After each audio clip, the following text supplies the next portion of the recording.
move your desk. You're not happy with your desk. I'll have to do something about it. Perhaps I'll get rid of the desk. Perhaps I'll get rid of me. That would solve everything, wouldn't it? Yeah. Anyway, today we've had a lot of those kind of wonderful people talking about freedom who desperately want to take it away from us in so many different ways. And I'll just give you some absolutely blinding examples today of people that are using a certain conflict in the Mediterranean to further really authoritarian ends. I mean, outrageously authoritarian ends.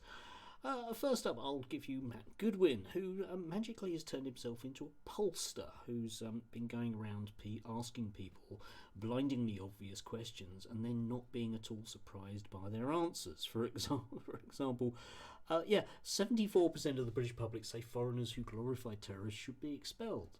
Yes. I'm sure 98% of them say that little boys that pull legs off spiders are bad.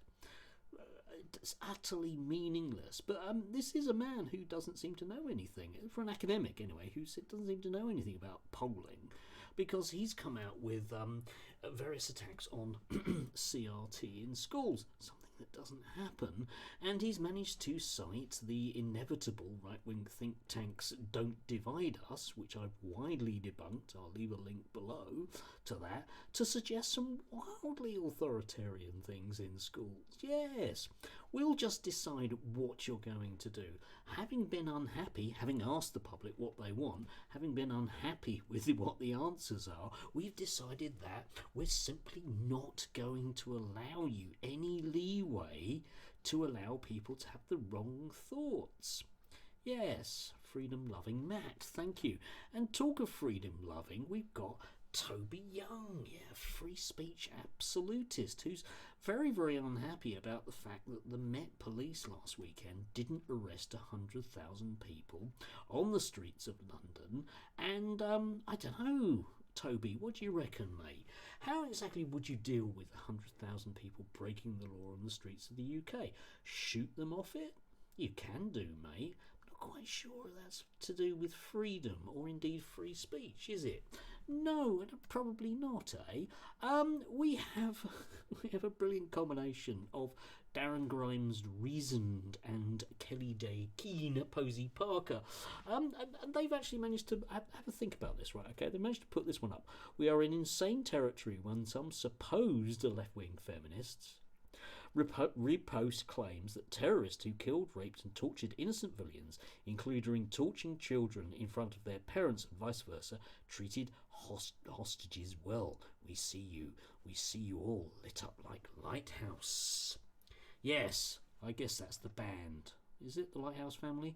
I'm not really quite sure. But the hostages themselves reported that they were well treated.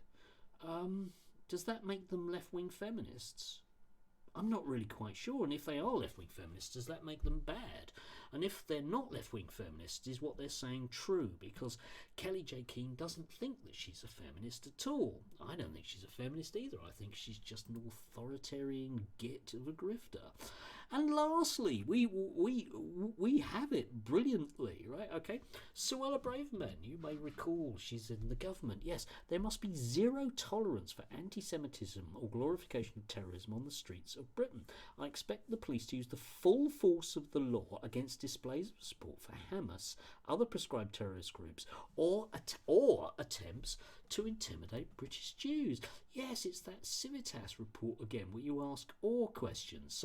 So this is just or. So if you are going out on the streets and it's deemed, presumably by Suella, that you're attempting to, think about that legally, attempting to intimidate Jewish people, which presumably means actually being out on demonstration, then the police should arrest you, a la Toby Young, because that's free speech. 100,000 people. I wonder what we're going to do to them. Maybe if we got, I don't know, a sort of large area where we can concentrate them, we could have a camp, couldn't we? Yeah, because that would stop them thinking the wrong things, wouldn't it?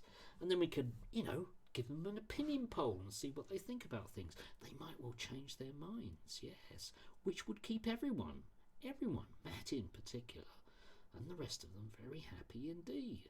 It's just, as ever, we'd be a lot more miserable. Still, that's the price of freedom.